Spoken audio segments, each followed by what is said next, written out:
this court case with, you know, the Church of Scientology... They sued the mortician. It's extremely rich. They have enough money to pay whatever lawyers they need and have infinite court cases. We just go because they're free to leave. We're not sure, so they're free to leave. So can we go now? No, I just want to go and see these guys. Well, it just seems, yeah, I mean, I pity you guys if you're down here, you know, you're down to this level where you have to wear masks.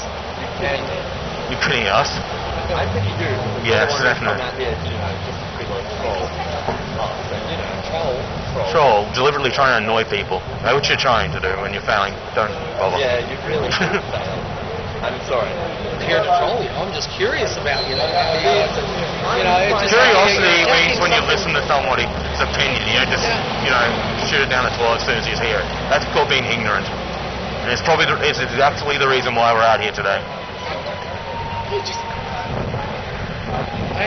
just very intrigued, you know, that, you know, Intrigued about what? We've said everything and you said no. Satisfying your curiosity because you don't actually seem to be that curious. You have your point of view and it's not changing no matter what. And we have ours and it's not going to change either. That's all right. I'm not sitting here to try to convince you or lead you otherwise, but it just seems like, you know, you're attacking an organisation. Destructive cult. Yeah, that's what we're doing. Yeah, that's what we're doing. And we're proud of it. Wow. That's just, you know, so amazing that you can, you know, that you'd attack something, you know, it's just like, what about the Catholic Church? Aren't they, the Catholic Church has done some quite bad things, but, you know, ultimately it's not currently doing the type of harm that Scientology does. Well, as far as I know, the Catholic Church is having a hard time now because of the lawsuits, because the priests are fucking little boys. Oh, yes, well, I'm not exactly condoning that. But, okay. We're not condoning any of that. It's not the actual church itself that has decided, okay, why am I even defending the church? The church is quite irrelevant to what we're doing here. We decided to attack Scientology because of what Scientology is doing. What everyone else is doing is quite irrelevant.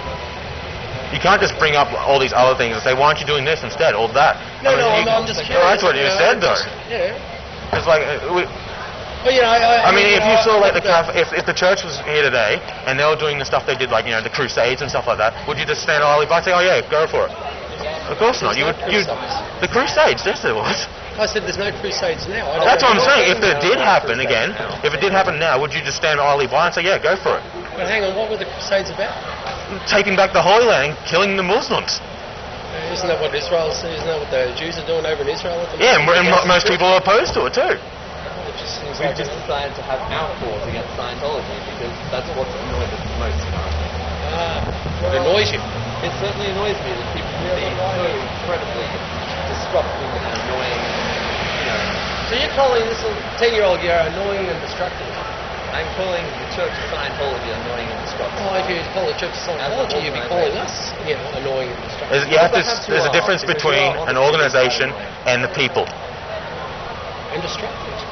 Well, you personally may not be destructive, but as a whole, the Church of Scientology has policies that are straight out destructive, yes. Such as? Fair game, Disconnection. Surely you've heard of it, if you know, you're still in Scientology. Yeah, what's wrong with disconnecting somebody, you know, if you got somebody who's antagonizing you, why would you want to hang around them or have anything to do with them? Well, that's not actually how it is, because, you know, let's just say, you know, you're a Scientologist and your mother decides, well, I don't really like Scientology, and, you know, might say a few things, and suddenly you have this organization pressuring you to, Stop talking to your mother. Nothing to do with your mother. Like, I don't see how that's right. Like, if you personally decide, okay, well, I don't really want to do this, but when you have this massive organization, you know, promising you the world and can blackmail you if you go against them, pressuring you to disconnect, then how can they blackmail? I mean, you've got freedom of choice yourself, you know, you can decide yourself. A lot of the questionnaires and such that Scientology uses, they can use to blackmail you in the future. Like all the personality tests and, you know, in the auditing sessions, they keep all that material on file, and they can use it to blackmail you, like later. So why would they? Because they harass their critics. They feel the need to stop their What blackmail? I mean, I'm looking for examples of where they blackmail people. I mean, that's against the law too. So you take them to court if they're. I can't remember her name, but she wrote a book after spending some time in Scientology and wrote about what it was doing, and she was instantly blackmailed, and they tried to get her institutionalized. Yeah, Paulette Cooper. Yeah, that's right. This was Operation Freakout, where it was in the 70s. Paulette Cooper wrote this book critical of Scientology. I think it's the scandal of Scientology. Yeah. And